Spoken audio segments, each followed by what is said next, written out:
Thank you to Erica and to Rusty. You've made this all possible. This is a reunion in a way for me with IONS. I was very close to Willis Harmon. He would fly into LA and come to my home and these programs for activists in my home. He was instrumental in actually initiating and supporting some of them. And then Tom Hurley, I don't know, you guys are young, you probably don't remember all these people, but he was Willis's number 2, and we were close. I was invited to one of your board meetings. Is this all IONS?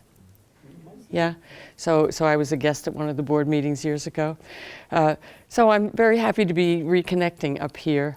I don't want to tell you too much about myself more, you know, talk more about anything other than the show, because I've got a lot of stuff, and keeping my fingers crossed I can do it all. But I have been producing programs that are all about consciousness, essentially, for many years. And when the crop circles came along, they were just another subject matter that seemed interesting. And I was producing programs in LA about them. And they were so interesting, I thought, I got to go over to England and see what's happening. And so in 1993, I made my first trip there. And I just got hooked. And I thought, oh, God, I'm an impatient person. I don't like slow change. I want to change everything. And I thought, you know, if we knew we were being visited, and there was lots of evidence, it would get into every human being's psyche, and we would have to rethink things. And so I got so plugged into this whole crop circle thing. I'm now the crop circle queen. And so I actually have to go back to rebranding myself, because I'm more than that. But today I am your crop circle queen. And this presentation I've done before with PowerPoint just once, and then we've revised it all. So fingers crossed that I can work all these mechanisms. Thank God for Cyrene Houdini. She is a magician. So, so the way I start most of my programs, I thought, oh, I wouldn't have to start that way here, but I'll tell you that this is the way I do it. I pull this out of a hat because I want people to believe the impossible. A friend of mine did this. He came into my house. He bought it. It's stainless steel, and I left the price tag on it, and it takes him a couple seconds. He could have undone it too. No, don't undo it. I want it this way. I want to be able to show people. So if this is possible, how about crop circles and whatever? So anyway, that's my little, but you guys, you all know about this. Most people go, ah! You know. So I'm starting here with a little booklet that I've had online for a long time, because obviously the issue with crop circles is to deal with everybody's skepticism, which is good. I mean, skepticism is good, but radical skepticism, no. We want to be curious. We want to be open-minded. And so I have this booklet on, it's my inducement actually for signing up for my mailing list, where I say you'll get this booklet, but it's just a link that is online now. And I'm going to kind of take you, the booklet will take you through a lot of the data that speaks to why crop circles can't be hoaxed. The first thing is, where are they? These are the basic questions that everybody wants to know. They've been on every continent except Antarctica. I'm not illustrating that one. When, astonishingly, people don't really realize how long they've been around, and reports exist for 298 of them before 1980, 25 before 1940. And I've just estimated this 2,000 worldwide. You'll read, usually there's a 10,000 figure. It's been used for years, same 10,000.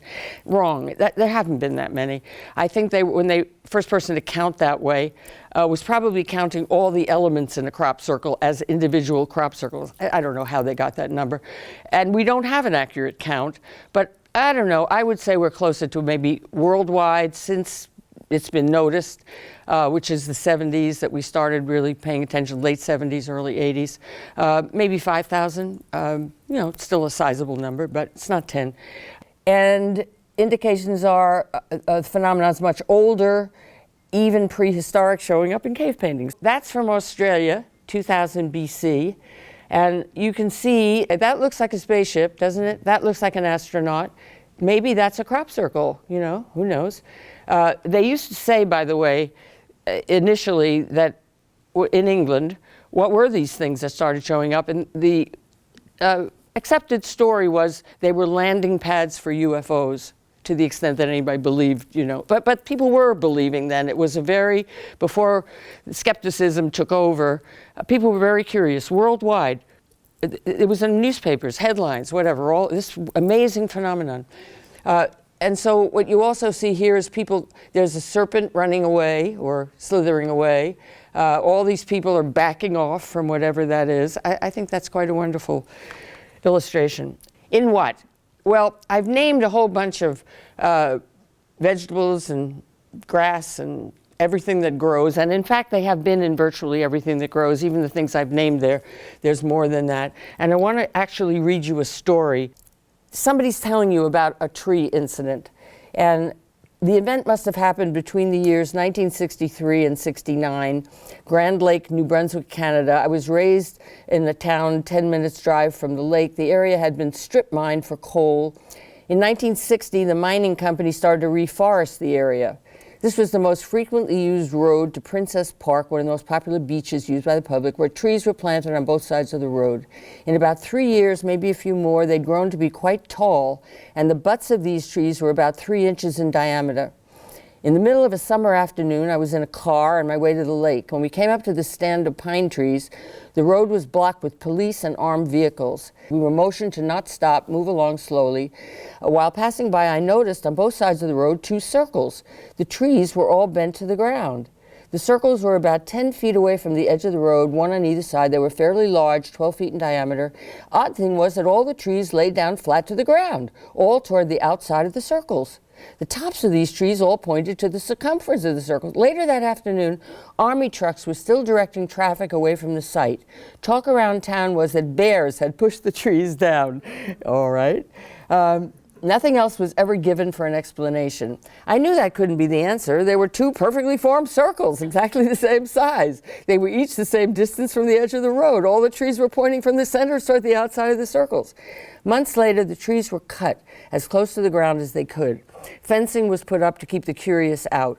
We could see through the fence. There were no broken tree trunks. You could see the butts of the trees enough to see they were severely curved at ground level. Impossible to do without breaking the trees. Why would they call the army if it was only bears? Why would they fence it off? So anyway, I just love that story. So, okay. So now we're going to go on to the next item on here. Eyewitnesses. At least 25. There have been a few more since then. I did this a few years ago. And they all say the same thing, by the way. Their people happen to be around and they see this thing happen. They all say they go down in about 6 or 7 seconds. No matter how big, no matter whatever, the whole thing whooshes down in 6 or 7 seconds. The video that's popular online with whirling balls of light that go around and then the circle whooshes down, that's been done in a lab, unfortunately. Nobody has ever caught this on video. And, you know, I'm of the opinion that these things are, you know, inexplicable. It's not all people. And why haven't they been caught on video? Well, the circle makers are doing their thing, and they seem to be watching us. And if they don't want to be caught on video, they're not going to be caught on video. So I would say that would probably be it, because they try. They have watches going on. They'll have a watch. The BBC and Japanese television had a couple of watches early on. And like 2 weeks, they were watching the main field where they always get circles in that field. No circles. The day they leave, circle. You know, really, that sort of thing was very common. So I think that, you know, we're being given what something wants to give us.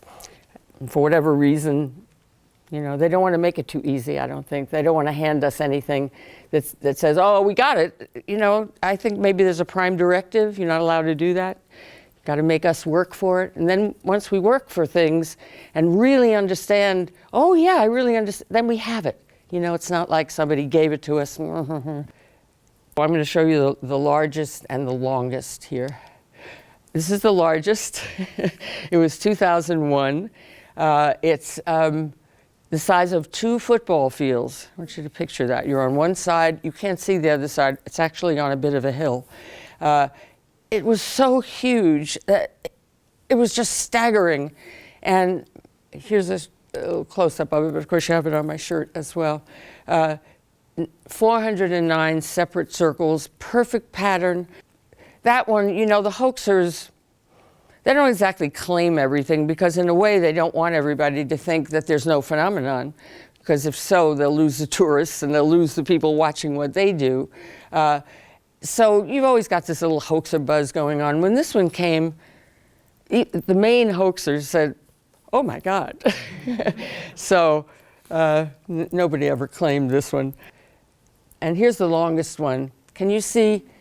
It goes all the way here, and there are circles along the way, little ones and a big one. I walked that circle. It was actually funny. I was with 2 girlfriends, and we parked our car, we walked, and by the time we got to the very end, it was a downpour, the likes of which it was blinding, and we're 3/4 of a mile from our car. Well, I'll tell you, when we got back to the car, 3 girls, we took all our clothes off. We were dripping. And we drove back with, the windows were all steamy, nobody could see us. It was quite a little adventure. This one is in there because this is the one that changed everybody's opinion.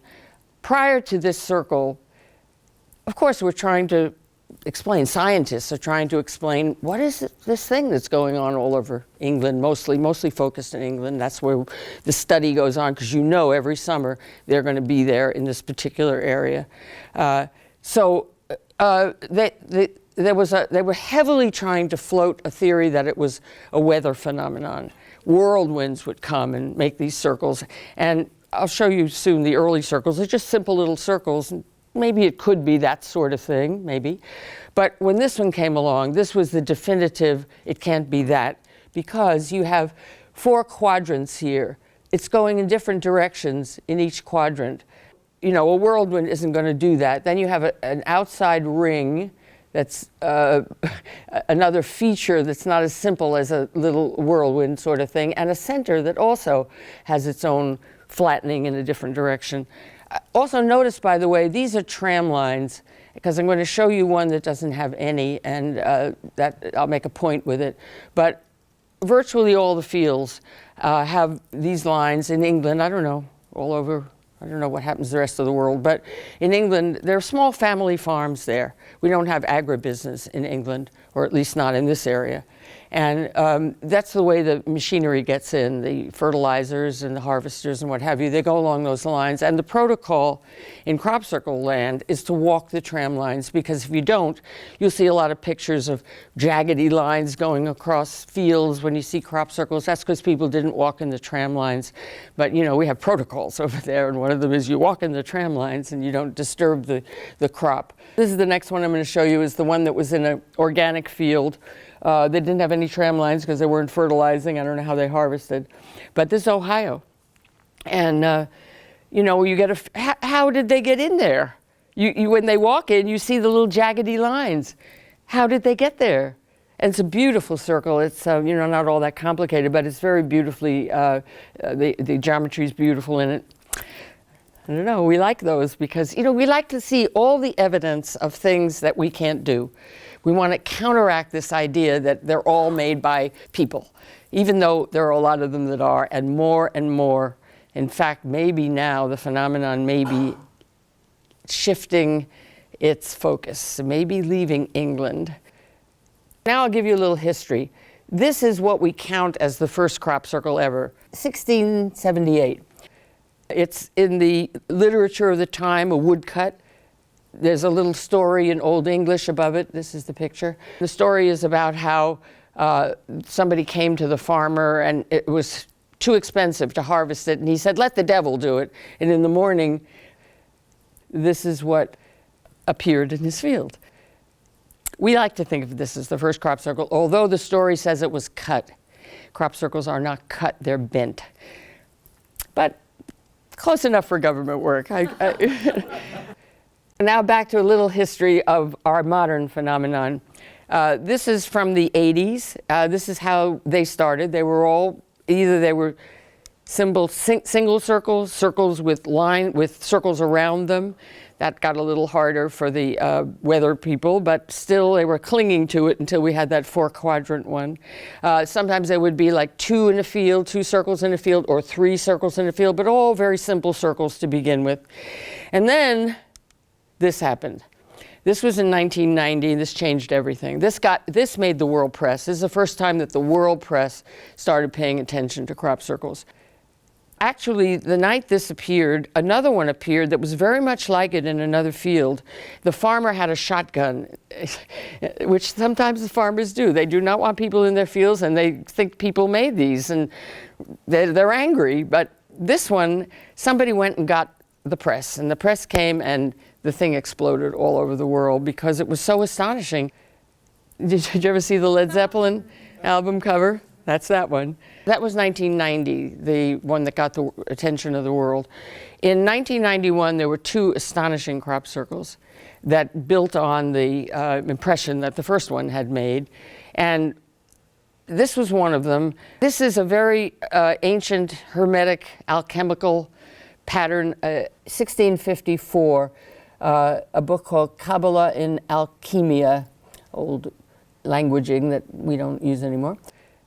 It describes the process of creation, and too long a story to take you through all the aspects of it, but also that second piece is some geometry that was done on it. These things are all, not all, most of them, many of them, have fabulous geometry, and you'll see more about that later, but that's a little diagram that kind of shows you all the geometric relationships there.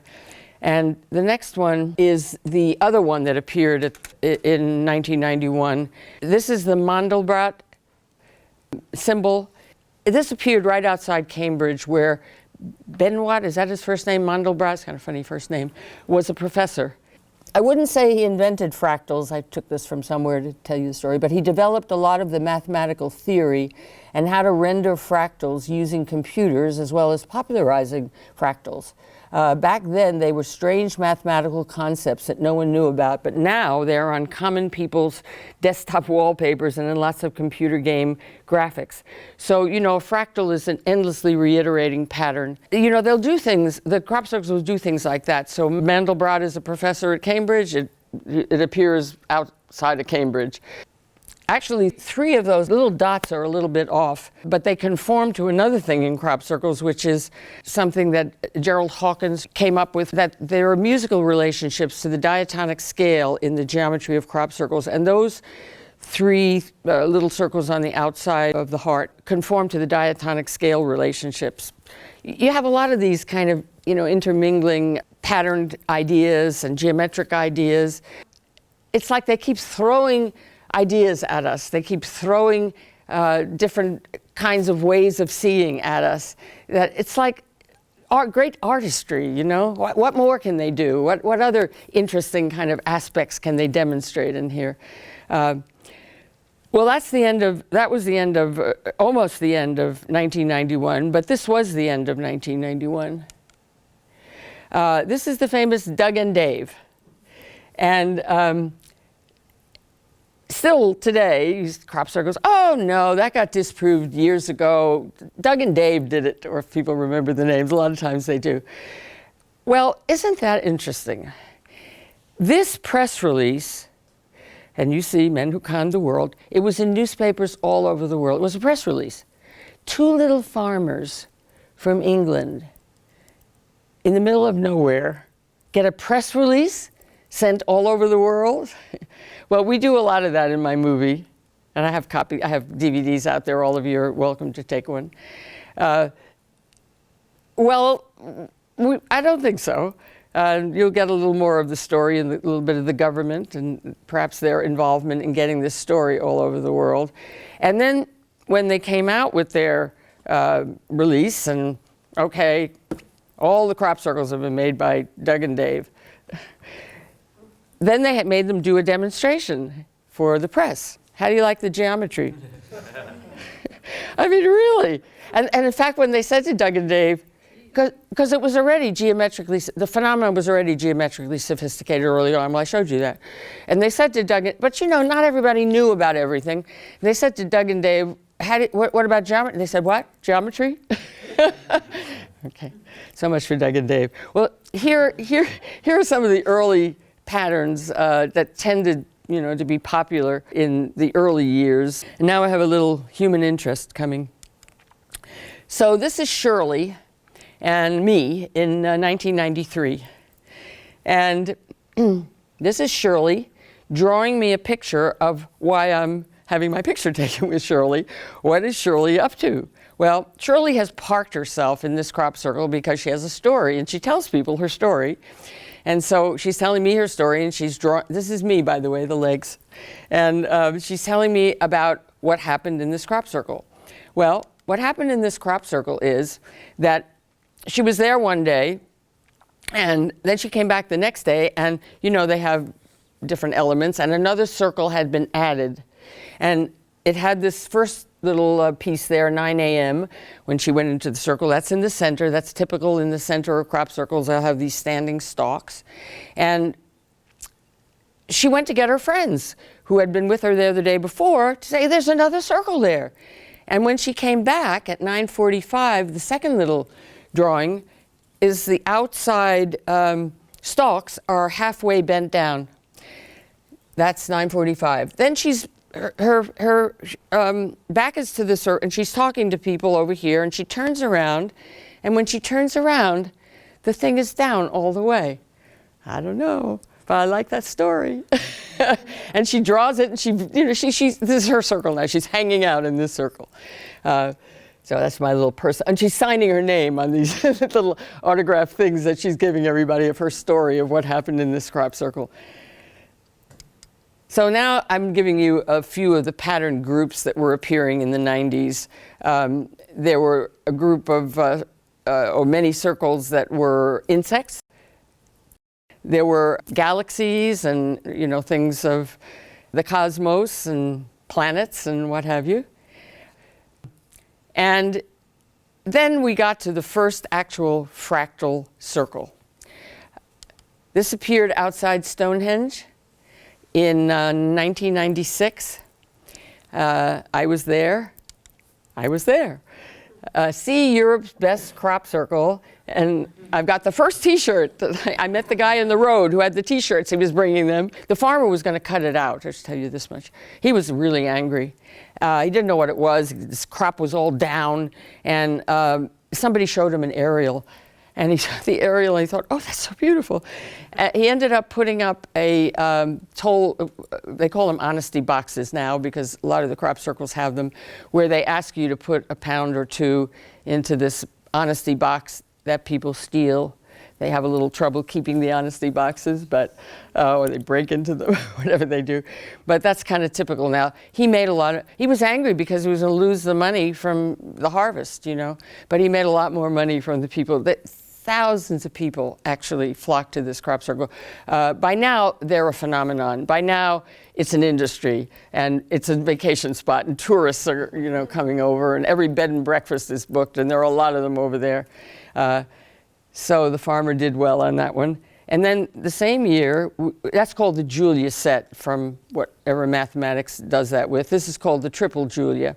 And what I wanted to show you here, geometric precision in a kind of nice illustration. Look at this, this, and this. It's an equilateral triangle. Now, go out one more. This, this, and this. But you see what I mean? If you go out all the way, they're all equilateral triangles all the way out. I like that. Now, when I say pattern groups, when one thing hits, like the insect or the astrological one, after that, you never have a repeat. You never have a duplication. But what you will get, they're like pattern groups. So then, you know, you had a lot of different insects, and you had a lot of different planets and what have you. And we've had a lot of different fractals patterns over the years. This one is this, I especially love. It's a Koch snowflake. It has an identity in mathematics.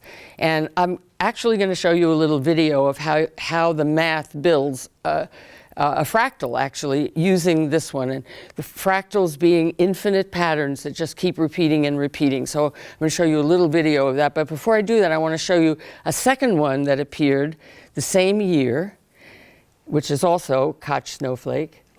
Now this one is the exact same, but in the center the white is the down crop and the dark is the standing crop.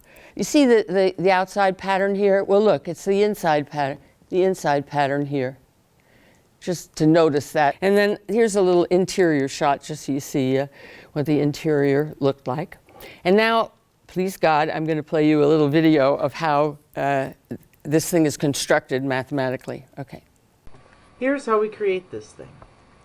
First, take an equilateral triangle.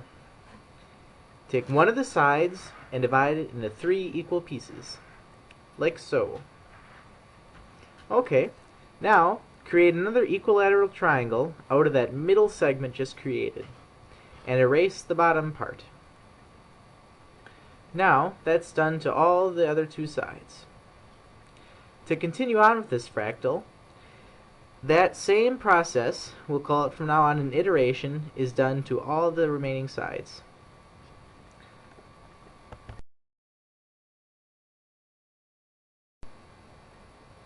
Here is something which demonstrates the principle. No matter how far you zoom in on one part of this, the process keeps continuing. As you can see, the side lengths of the little segments get smaller and smaller, but they always remain the same. This process continues on into infinity. You know, it can't continue to infinity, obviously, in a field. And so, but they're artists. So how do you make an artistic translation of this infinite thing? And those little dots are kind of representing the infinite pattern. And they're also in a relationship that's bigger and smaller and what have you. But that's the artist's idea of demonstrating something related to fractalness.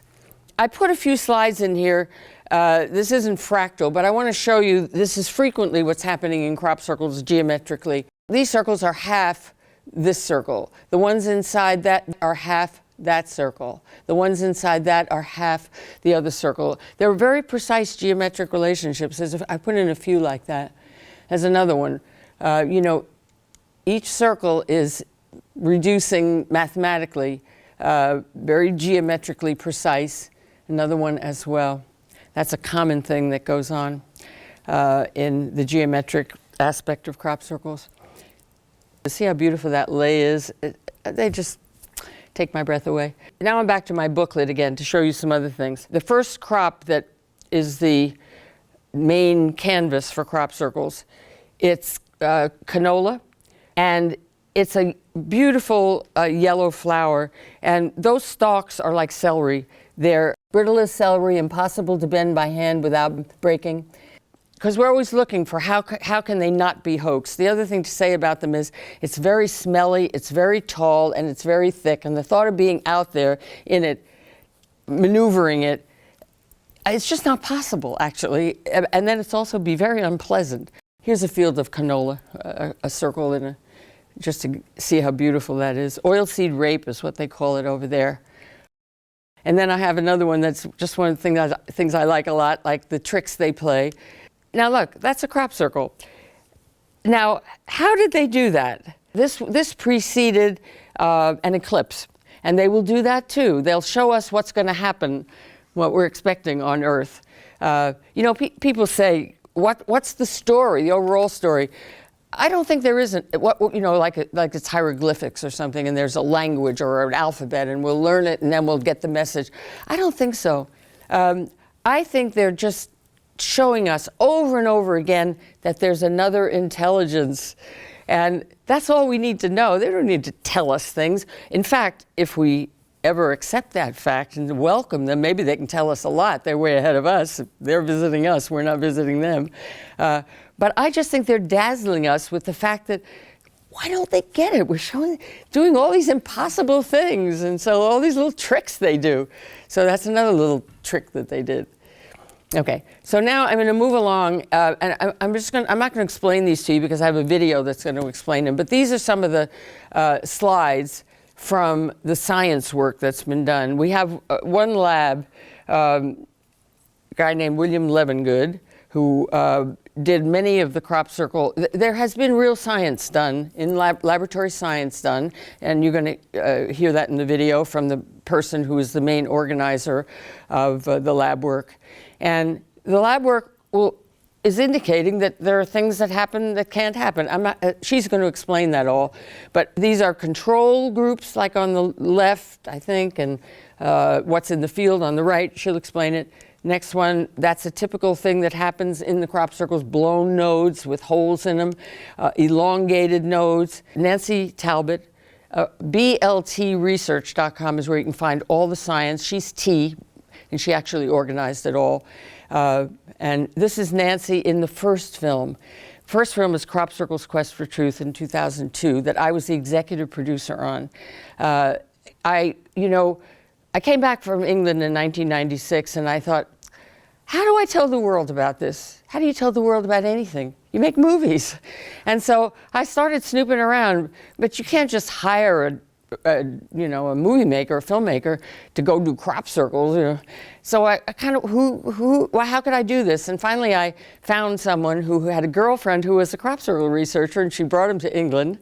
And he was trying to get a IMAX deal. And I said, if you don't get your IMAX deal, would you make a movie for me? And indeed, that's what happened. And so finally, this 2002 is when that movie came out. And I put it together. I knew more about the phenomenon than he did. We had a 10-week shoot in England. And so I was organizing the shoot and told him what to go, and, what was interesting. I watched him do all this. And now, we can all make movies now. It's not like big studios make movies. We can make bad movies. A lot of bad movies being made now because it's so easy to make movies. But I could do that, or I could organize it. I don't know the different crafts involved, but I could certainly hire the people. And, I went to school on that first one. And so the second one, I am the filmmaker, and I hired all the people who did my movie. But this was his movie. And the reason I wanted to make another one after this is he didn't make the one I wanted him to make. He had the means that I raised for him, and he made a history of the crop circles. He was not supposed to make a history of them. He was supposed to make a passion of them. Why are people so excited? Why are people giving up their lives for crop circles? And they do. There's a whole community in England and from around the world. They gather in England every summer. They do the lectures. They produce conferences. They write the books. They take the pictures. It's like a cottage industry. And people who had other really successful careers got just mesmerized by these things. And so that was the movie that he was, and that's the movie I made. My movie is the passion of the crop circles. His is the history of the crop circles. But he's got this, I don't have science sequences in mind, but this is a little science sequence so you can see what was going on. This is Nancy Talbot of BLT Research. And what Levengood documented beautifully, and I would guess tediously for many, many years, were the basic changes in the plants. One of the things that he discovered was that the seeds taken from crop circle plants grew totally differently than the controls. If the crop was young and immature, the seed was not fully formed when the crop circle occurred, the seedling was depressed, the seedling's energies. Often they wouldn't germinate, and if they did germinate, not strongly enough to be viable. However, in mature crop, where the seed was already formed when the energies hit, then you got exactly the opposite. You got increased growth and yield. This is this case in Maryland where the elongated nodes occurred. And the nodes are bent to the left and the right. Node bending is a natural response of the plant if it's young and growing, if it's knocked down and not killed. So, if you go to a crop circle and nodes are bent, if you don't know when that crop circle occurred, and you don't know the age of the crop at the time, you don't know whether this node bending might be due to natural phototropism or whether it's something that occurred during the event. If you get there quickly, and you know that it has just happened, and you find massive node bending like this, these 90-degree angles, this was part of the phenomenon. it actually bent the nodes. And both Burke and Levengood, as far as I know to this day, are pretty much committed to the idea that the causative agency is an ionospheric plasma, and the plasma that's generated in the ionosphere. I wanted to show you the node enlargement photo. The top are nodes. These are stem nodes taken from inside the formation. The bottom shows you the controls, which are taken at a considerable distance outside.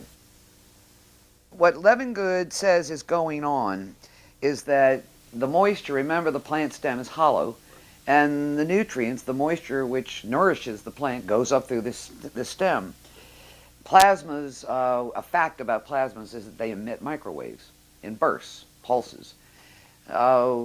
His idea is that the microwaves from these pulses are connecting with the moisture inside the plant stem, just like they would in your microwave oven, heating the plant up, which softens it and allows it to fall. The moisture inside turns to steam, and as it does so, it has to escape. Well, if the plants are young and pliable, the outer fibers are pliable, the steam escapes by stretching the nodes. That's how you get the elongated nodes.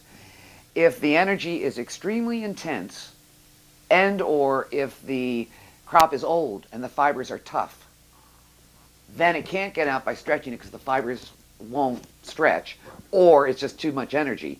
Then it blows a hole right out at the node. Okay. That's called the blown node. Yeah, and those are our exploded nodes. These are samples of corn. The crop was down, and here were these expulsion cavities. The amount of energy that it would take to do this in full-grown corn must be quite astounding. And this is another thing that we have noticed with the true phenomenon, that it seems to locate where there's water, very close to water. It's something like 93 to 98% of the formations do in fact occur over this chalk and or green sand aquifer. Right. As the summer comes on and there's less and less moisture, rain, the aquifer recedes.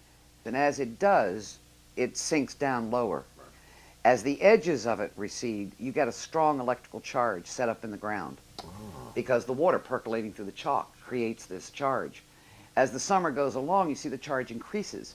The lower the aquifer is, the farther the water has to travel through the chalk, Right. the greater the electrical charge. Okay. Well, guess what? The numbers of crop circles cluster along the edges of the aquifer also. And one of the questions that comes up all the time is, why don't they occur everywhere? Well, we don't know yet why they don't, but this is one possible answer. Okay, onward. This is a guy named Eljo Hasselhoff, and he's a physicist from the Netherlands. And he wrote this book, The Deepening Complexity of Crop Circles. And one of the main points he makes in the book, or one of the things he talks about in the book, is that in the circles that are circular, in the crop circles that are circular, the node bending is greater at the central part of the circle, and it gets less and less and less predictable, symmetrical patterning as the distance gets greater from the center. Back to my booklet, this is another little phenomenon. For whatever reason unknown, flies will stick to crop circles. They'll be stuck to them. If they're in the ground, you can shake them and the flies will stay on. If you pick it, in very short order, the fly will come off. Don't know, I found that it's just interesting. One of the things you wonder, what's that all about? Don't really know. Another thing to talk about is the lay of the crop circle. Look at the basket weave in that one on the left. Now, come on, that's not guys with boards that are pushing these things down. They're going to be in the field weaving these things. And then the other one is a center. I don't know if you can see it well enough here, but it's all very precisely like a work of art in and of itself. And that was the center of this circle, and right in that central part there is this gorgeous configuration of circular lay patterns. And then another aspect of the phenomenon is sometimes there's a pattern on the top, like the lay is going one way, or you see a pattern in the lay, as you've seen. And if you get underneath it, sometimes there's another pattern underneath that, and sometimes even deeper than that. Sometimes the pattern goes several layers down. What is that? Different patterns.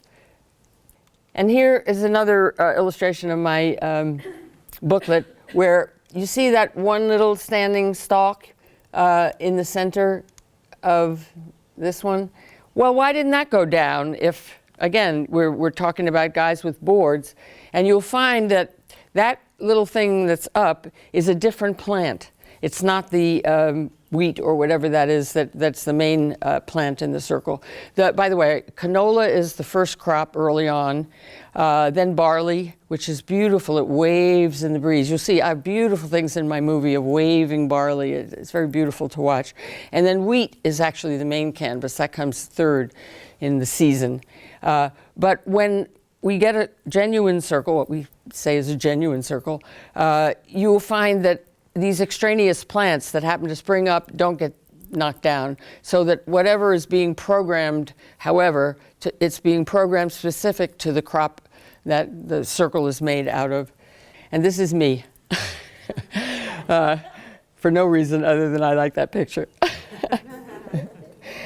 Okay, this is another thing that's typical in crop circles. You get these little features of woven stuff, sometimes in the center.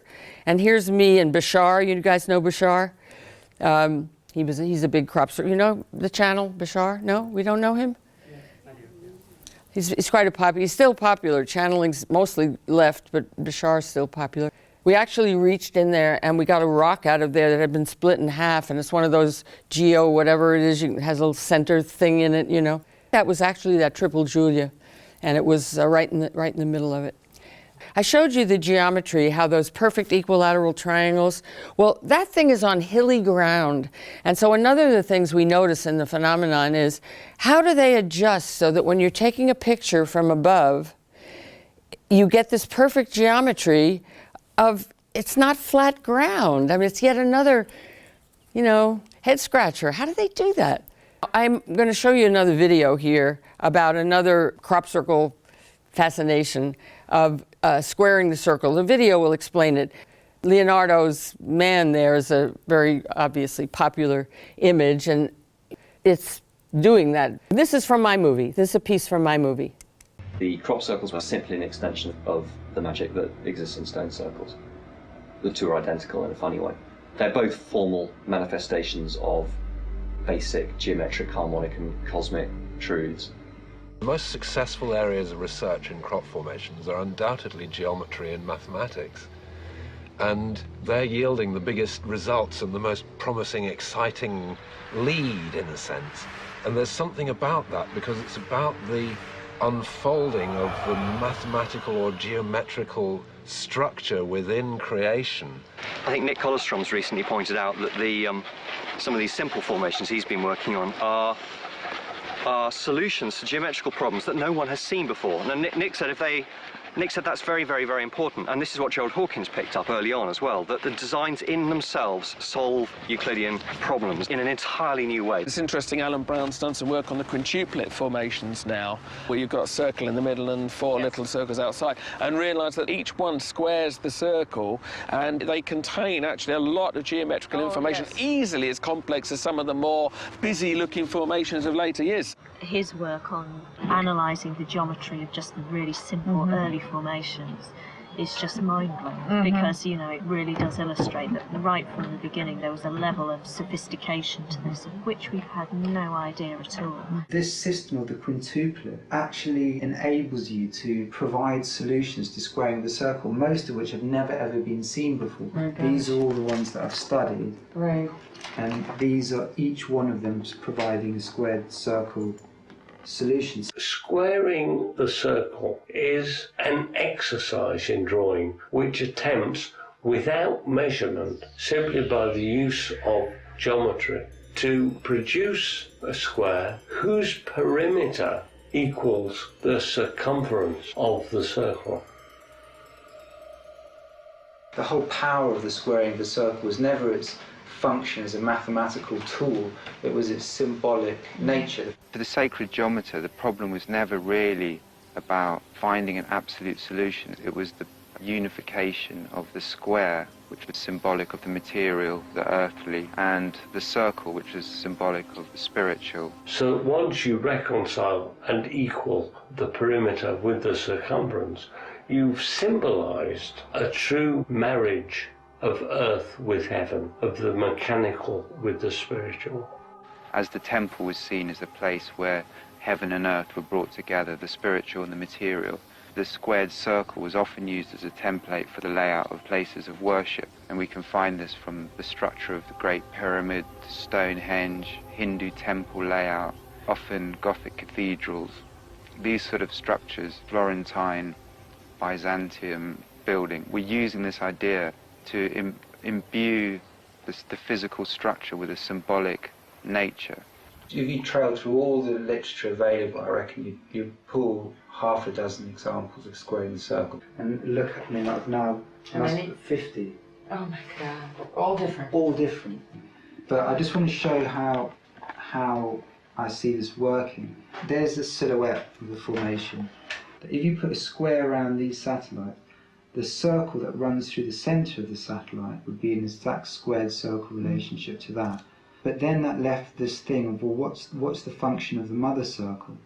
And it was only then that, I mean, after working through many examples, that I realised that the whole thing was actually showing you a geometric sequence of how to back-engineer a squared circle starting from a simple circle. And this is how it works. Each case you begin with a circle. If you construct a pentagram within it and have the circle contained by that, that's your mother circle. If you then took another pentagram within that mother circle, then you put a pentagon inside that, that gives you this circle. You then take that inner derived satellite circle and you move it out so its centre sits on your original circle. And once you've done that, that gives you the exact size and position away from the mother circle to construct the squared circle. You know, when I sit and think about it, I mean, that whole concept of encoded geometrical designs in wheat fields, I mean, it's just so far out there. I wanted to say a couple of things about some of the things you saw in there. I briefly mentioned Gerald Hawkins before. He was the head of the astronomy department at Boston University. He was tremendously plugged into what was going on. He discovered this relationship of the diatonic scale to the geometry of the crop circles. And he briefly he said what Gerald Hawkins, he discovered these theorems that were not in Euclid, he got them from the crop circles. There was a whole big thing about them where he had a contest. Would people figure out what was going on, whatever? But unfortunately, he's not with us anymore. We lost somebody valuable because, you know, most of the science world's not paying attention. And to have real, you know, scientists who are telling the world, you know, things they should be paying attention to is very valuable. So, shame to lose him. We also lost John Mack. Most of you know who John Mack is. He was totally mesmerized. He came over to be a speaker they always have at the main crop circle conference, they always have somebody who's not crop circles but somewhat related because he had his whole connection with people who had been abducted. And he came over early and it was toured, was shown what was going on. Rewrote his whole talk. I have pieces of it in my movie, and he called it the most astonishing crossover from the other dimension in the history of the human race. He was so mesmerized by it. A couple of weeks after he gave that talk in England, he was killed by a drunk driver. He was over there. He had written a Pulitzer Prize-winning biography of Lawrence of Arabia, and he was there to give a talk for that, and he got killed by a drunk driver. They tried to blame it on a conspiracy. It wasn't, you know, England, they drive, you don't look the right way because you're not used to it. The cars are coming from the other direction, and so there are accidents like that, and The guy went to jail, so, you know, I don't think that was a conspiracy of any kind. Well, anyway, they checked it out. It didn't ever seem to be. People will like to think those things, though, you know. This is another thing from my booklet. The lines in the formation are 6 inches wide. Now, how is a hoaxer going to do that? You know, we're always trying to, the booklet is why real crop circles can't be hoaxed, and that's yet another illustration. And here we have frequent things. My movie has a couple of other stories in it where people meditate on shapes and they then appear. This was a group of Japanese tourists who meditated. They wanted a symbol they could recognize, and the next morning they woke up and he was origami. Another, you know, why they're not hoaxed, they appear in places they should not appear. This is Andrew Lloyd Webber's estate behind high walls and motion sensors all over. Motion sensors picked up nothing, and he was not pleased, but there it was. Another thing that frequently goes on, that people will discover in their pictures, that they get these weird light effects. They don't see them when they're photographing, and then there they are. This is a photograph on the right taken of the crop circle on the left, which they call the pillow. It's got a lovely 3D effect, but it hurt her camera. She was taking a picture from a helicopter, and she brought the camera in. What's wrong with the camera?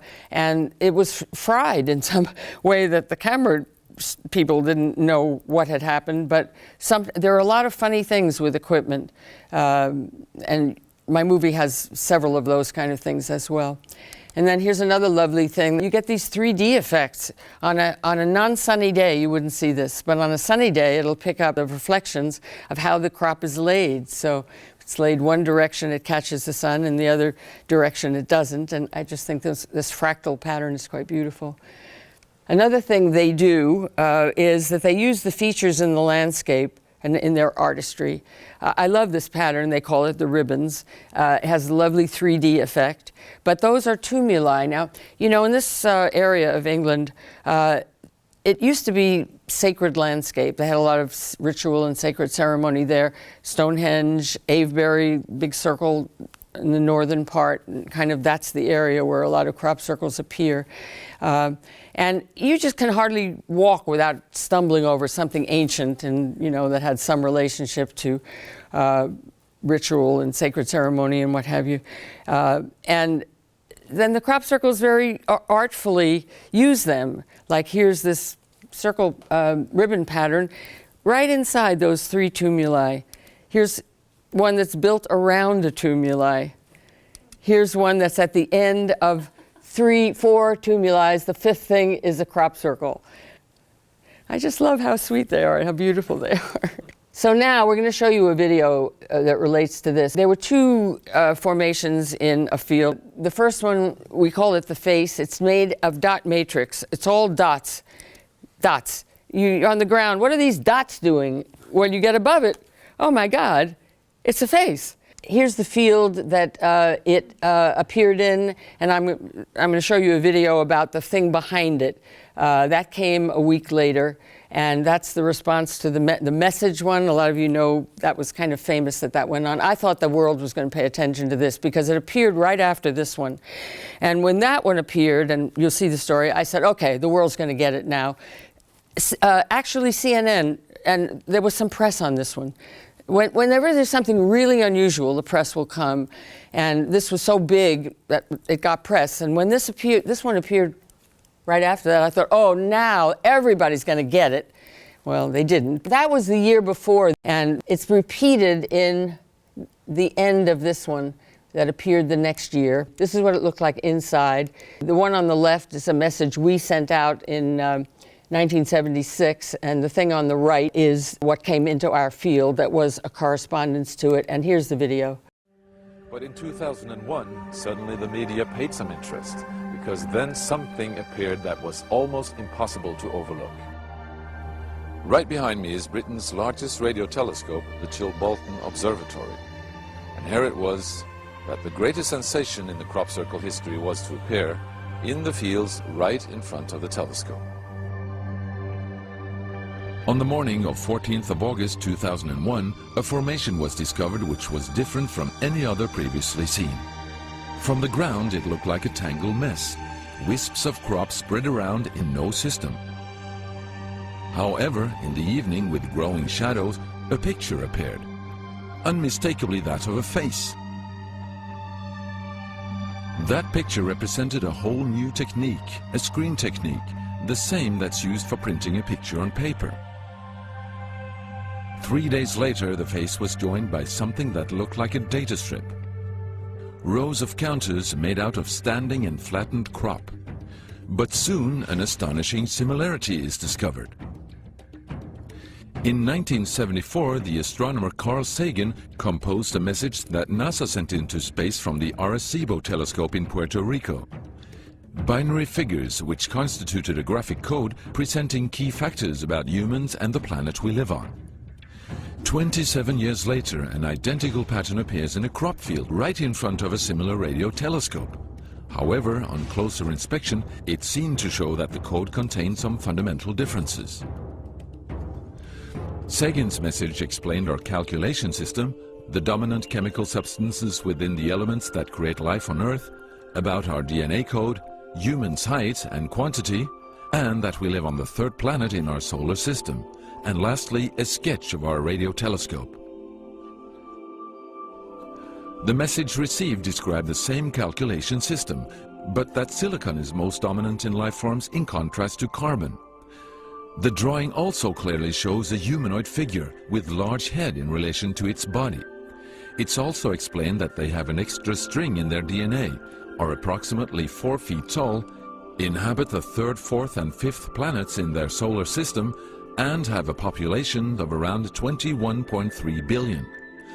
Underneath, the telescope has been replaced by something more complex. 1 year earlier, a strange crop circle had appeared in the same place. Is this the same illustration as in the sender's code? Is this the correspondent's radio telescope?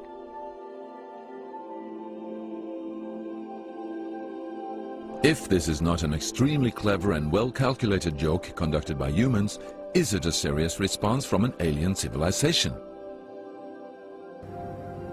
The Chilbolton crop formations really gave new life to the speculations of who is behind this. Is it aliens? Where do they come from? And what is their purpose of this type of communication? The following year, very nearly on the same day, a new picture appears that gives new force to the alien theory, this time in Crabwood, near the town of Winchester in Hampshire. Once again we see a face, but this time there is an unmistakable resemblance to something extraterrestrial. The picture also contains a print, somewhat similar to that of a CD, with something that appears to be a coded message. This formation also has a new type of design, this time with horizontal line patterns of variable thickness, similar to that of a TV picture. The message on the disc is similar to a spiral band built up of many boxes. But data expert Paul Weige manages to decipher the message. And I had to enlarge the disc quite substantially on the computer and run some image analysis over it to make it clear so that I could see what was a standing tuft and what was flattened. And while I was doing this, I noticed that every so often there was almost a mistake in the diagram. It was like there was a tuft, where the little square tuft, it had done sort of half size. I thought that's a bit odd, and it seemed fairly regular. I was going round, and I sort of counted up, and it was sort of literally every sort of 8 bytes or whatever. And I thought, oh, 8 bytes, and you know, from computer side, is obviously some sort of binary code. So then I did the straightforward thing. I just converted it into ASCII, which is the standard sort of computer language that you encode the alphabet in. And of course I then started to get words forming out, and I thought, I'm getting somewhere here. So I then did the whole thing for the whole lot, and got this message. The message is in English and reads as follows: Beware the bearers of false gifts and their broken promises. Much pain, but still time. There is good out there. We oppose deception. Conduit closing. Many have been surprised by this message. Are there aliens with such faces that we should be aware of? Or is this a picture of the sender? Does this indicate the start of actual close contact with neighbors in the universe? My own, and this is only a hypothesis, belief about this, is that there's an effort of the extraterrestrials are gradually trying to communicate with us. A very slow process, giving us a lot of time to digest the fact that we may not be alone here. That was Turjay Toftanis, who made Crossovers from Another Dimension. That's my next favorite crop circle movie. You know, they use recognizable shapes. This is kind of the answer to what Rusty was saying yesterday. Maybe it's nature or something. I forgot what you were saying. And I was saying collective but look how specific. I mean, something's making decisions that, you know, it seems like there's a designer, and design is one of the aspects of human. So it seems to me that there's something that's got some kind of individualistic characteristic about it that is sitting around a conference table or something, deciding which designs to send or something, but very specific things that are specific. Because people say, oh, it's nature, or it's the future coming back, or it's whatever. But wait a minute, what's deciding on all these things? And, you know, it can't be nature giving us, like snowflakes. They're all different, they're all geometric. Wait a minute, snowflakes aren't telling us patterns we recognize, you know. Here's another one, the menorah, yeah. And that's an oil lamp on the top that conceivably could be lighting the menorah. That's another one we recognize, which is the DNA spiral. That one they started to use 3D so that the thing is seeming to go around and around, the bigger circles and the smaller ones. Another one we recognize, the snail. There's a teeny snail up above it, which is just kind of cute, another little feature. Now, I wanted to show you how they take some of the pictures. He's taking pole shots. I have a set of goggles, and you can attach it to the camera, and you can see the picture that you're getting. He's just random, you know, pointing and shooting. Now the technology has improved. That's a pole shot. That's the kind of shot you'll get. Here's the big formation. Here's the pole shot. Here's the big one. This is kind of interesting. This is called, they call this one Earth is Missing. It's a decent replication of the inner solar system, and the third ring out doesn't have anything on it. That would be us. And something about the numbers of, there's an asteroid belt or something, and the numbers in that outer circle conform to the numbers there. I'd have to look that up to see exactly. Here's a pole shot of it. This is what I'm going to end with, and then I'm going to show you my trailer. This is 2 days ago. I think the phenomenon may be leaving England. The last couple of years have been terrible. It's so contentious over there now. It used to be just heaven. Everybody was so excited and thrilled. I don't know if it's human nature that things fall apart or whatever, but the hoaxers have been a terrible influence. They're so deceptive. They're so unpleasant, and so the last couple of years, I'm thinking, why throw pearls before swine? You know, it isn't getting somewhere where, oh, we got it. It's going down, you know, in England. But Holland, first of all, there are many, the last couple of years, there have been many more all over the world incidents. We had one in Russia this year, never had one. I think we had one before. But places that haven't had them, have been getting them, individual ones. But Holland has something really interesting going on. There is a person there, his name is Robert van der Broek, and Nancy Talbot, the science lady, has been working with him for years. He's a psychic, and crop circles form all around him, and he can tell you when they're going to happen, before they happen. He can tell you a lot about what they're going to look like. And this is the latest one. And if you went on BLT, there's lots more to say about this, which I don't begin to have time for. But if you went on bltresearch.com, you can read this whole story. But I'll just show you. This is the new one in Holland. This is Robert showing you the drawing before it appeared. As I read the story, it was pressed very lightly down, and it's early on. Early on, the crop is not the crop is still growing, and so phototropism takes over, and it's going back up again. She's showing you here how there's node stretching, and typically when they do it with boards and knock the crop down that way, you'll get a little white line. You'll see that in my movie. There's no fake in here, and the illustrations of real are all over it. No scrape marks, that's what she's showing you here that you can't really see. That's kind of the end of the show. I wanted to just pull up this, they make wallpaper kind of things out of this. And now I'm going to show you my trailer and then a little tiny clip from my movie. Worldviews determine what we allow ourselves to perceive. Our existing worldview and the way we think right now is failing us. To stand up for entirely new and unfamiliar realities requires a lot of heroism. It was only, 1620 that they put Galileo on house arrest? Everyone found it astonishing that these complicated works of art, sometimes as big as 2 football fields, were turning up in crop fields overnight. In fact, eyewitnesses say the patterns take only seconds to go down. We've got this breathtaking beauty. This is phenomenon A. Phenomenon B is that the world can ignore it. Yes, there are man-made formations, but the totality of it is such that there has to be something bigger at work here. The first time when I walked into a circle, it was like, oh my God, what has the power to do this? In terms of the real world as it is, this could not be made here. You know, when I sit and think about it, I mean, that whole concept, encoded geometrical designs in wheat fields, is just so far out there.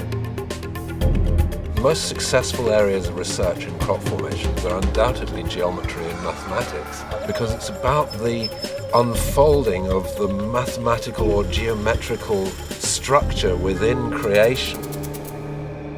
You cannot take crop circles in isolation.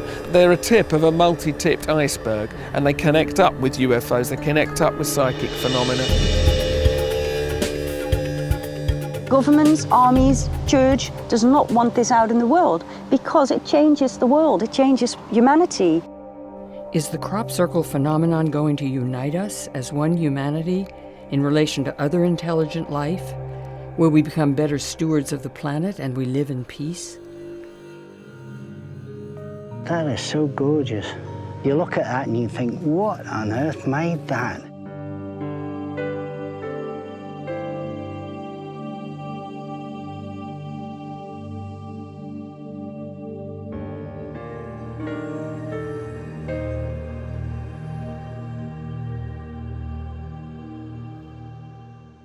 And now a little clip from the movie to end the show.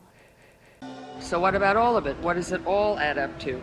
I mean, one thing I would say is you cannot take crop circles in isolation. They're a tip of a multi-tipped iceberg, and they connect up with UFOs, they connect up with psychic phenomena, and it's all bringing everyone to the same point, which is that there is some change imminent, that there is something around the corner which we're being called to prepare ourselves for. And nobody can tell you what it is, but all these things have brought them to an awareness that there's something bigger than our usual mundane lives. Crop circles, in a way, are an expression of humanity moving out of their chaos into more order, of becoming more spiritual beings.